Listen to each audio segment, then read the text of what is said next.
Paano kung malaman mo na yung kausap mo pala ay nasa ibang panahon? Anong gagawin mo? Ako si Ellie Montoya, 27 years old, isang architect sa taong 2025. Lumipat ako sa isang apartment sa Manila upang magsimula muli. Ngunit sa loob ng aking bagong tahanan, isang rotary phone ang nag-connect sa akin sa isang babae na hindi ko inaakala na bahagi pala ng aking kapalaran. Siya si Celeste Navarro, 25 years old, isang mamamahayag sa taong 1898 na matapang sa paghahanap ng katotohanan. 2 months na rin akong nakalipat dito. Mukha man luma, pero pwede naman pagtiyagaan.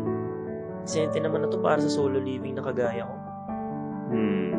Kung i-describe ko ay may isang malaking cabinet, higaan at study table para sa isang tao. Sa gilid nito ay may isang lumang rotary phone. Yung bilog na iniikot na sa telepono para makatawag ka. Medyo mahirap i-explain eh. Basta alam ko nakakita na kayo nun sa mga palabas. Hindi ko alam kung gumagana pa ba yun. Pero hindi na sumagi sa isip ko na gamitin yun. Kasi sino naman tatawagan ko dyan? Kamaya multo pa makausap ko. Hanggang sa isang gabi, alas 12 ng madaling araw, bigla itong tumunog. Napahawak ako sa cellphone ko sa pag-aakala na dun galing yung tunog. Pero nung chinek ko, wala namang tumatawag sa akin.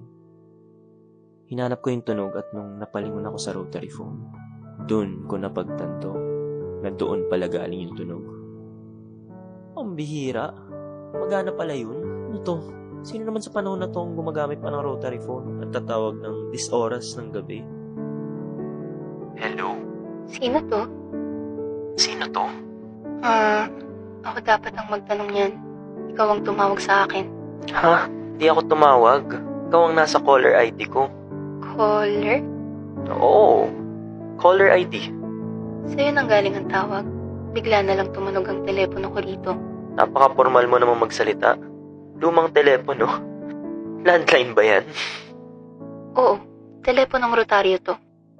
Nagulat ako sa sinabi niya. Rotary phone? Sino pa bang gumagamit ng ganun ngayon? Wait, rotary phone? Yan ba yung iniikot para pumili ng numero? Oo? Bakit parang gulat na gulat ka? Tagal na ng phone na yan ah. Gumagana pa ba yan? Ngayon ko lang nasubukan paganahin ito. Akala ko nga ay sira na. Pero biglang tumunog. Tapos ikaw ang nasa kabilang linya.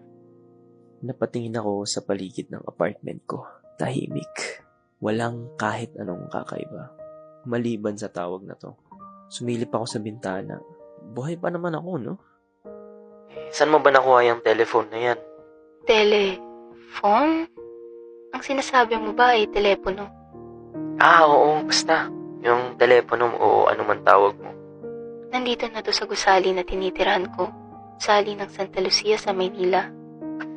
Ano? Bakit? May problema ba? Ulitin mo nga yung address na sinabi mo. Gusali ng Santa Lucia sa Maynila. Huwag mo sabihin sa akin nasa Unit 304 ka rin. Paano mo nalaman? Ha? Paano? Ako rin nasa Unit 304, Santa Lucia Apartments dito sa Maynila. Ba, napatingin ako sa paligid. Paano kami parehong nasa Unit 304 pero hindi namin nakikita ang isa't isa? Prank ba to? Baka nagkakamali ka lang. Imposible. 2 buwan na ako nakatira rito. Ako naman ay kakalipat ko lang nitong 1 linggo. E di, baka ikaw nga yung mali. Sandaling nawala sa linya yung babae. Nagtitripan ba ako nun? Sinilip ko at tama naman ang numero ng aking silid. Weird. Dapat alam ko kung may ibang nakatira sa unit na to. Scammer ka ba? Scam? Anong lingwahe ang sinasabi mo? Ha? Lingwa yung pinagsasabi mo. Baka naman nang paprank pa lang. Hindi ko alam ang iyong mga pinagsasabi. Napatahimik kami. Sa palagay ko, pareho naming alam na may mali. Pero hindi namin alam kung ano. Teka, ano muna pangalan mo? At bakit? Bakit ko naman ibibigay ang aking pangalan? At paano natin malalaman kung sinong nasa maling apartment kung hindi mo sasabihin pangalan mo? Celeste ang aking pangalan. Celeste ano? Apelyido ba? Anong apelyido mo? Navarro. Celeste Navarro. Sige antayin mo ako saglit at tatanungin ko yung landlord ng lugar na to. Lord, bakit mo naman tatanong sa Diyos kung sino may mali rito? Basta, dyan ka na lang muna ha. Huwag mo muna ibababa yung telepono. Hinold ko muna ang aming call ni Celeste para katukin yung may-ari ng building kung may nakatira bang Celeste sa building namin. Magandang umaga po. Gusto ko lang po sana may tanong kung may nangungupahan po ba na Celeste Navarro dito? Sabi niya po bagong lipat lang daw po siya eh. Celeste? Wala naman ako kakalalang Celeste. Tsaka walang bagong lipat dito.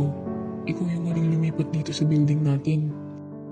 Sabi niya raw po kasi nasa Unit 304 daw po siya. Saan mo ba siya nakausap? Dun sa lumang rotary phone po na nakalagay sa kwarto ko. Rotary phone? Wala akong maalalang may nakalagay na ganun dun. Pero siguro naiwan niya ng mga huling gumamit ng unit mo. Ganun po ba? Sige po. Baka nagkamali lang po siya ng tinawagan. Sige, iyo.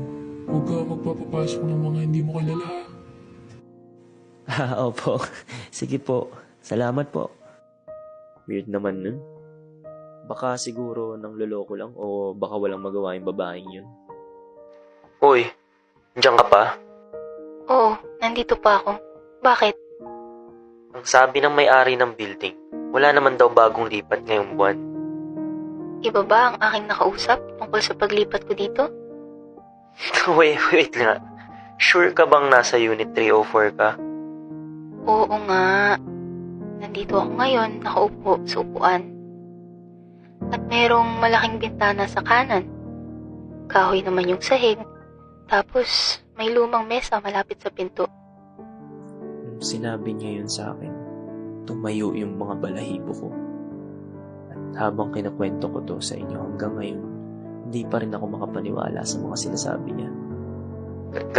Ganun din dito eh. Ha? Paano naman nangyari yun? Meron pa pala. May lumang orasan ba sa dingding mo? Yung bilog tapos kulay ginto ang kwadro. Meron. Nandito sa ibabaw ng aparador. Lalong lumakas yung kabog ng dibdib ko. Hindi ito coincidence. May nangyayari hindi namin maintindihan. Okay. Anong kulay ng pinto mo? Kulay kayo manggi. Medyo luma na rin yung pintura. Ganun din dito. Wait. May kalendaryo ka ba dyan? Meron naman. Bakit? Anong petsa dyan sa kalendaryo nyo? 27 ng Marso. I mean, taon. Anong taon kayo dyan? 1,878. Bakit? Sa inyo ba hindi 27 ng Marso? Baka nasa kabilang mundo ka. March 27 din sa akin. Oh, parehas lang naman pala eh. Oh, no. March 27, 2025. Dito sa lugar ko.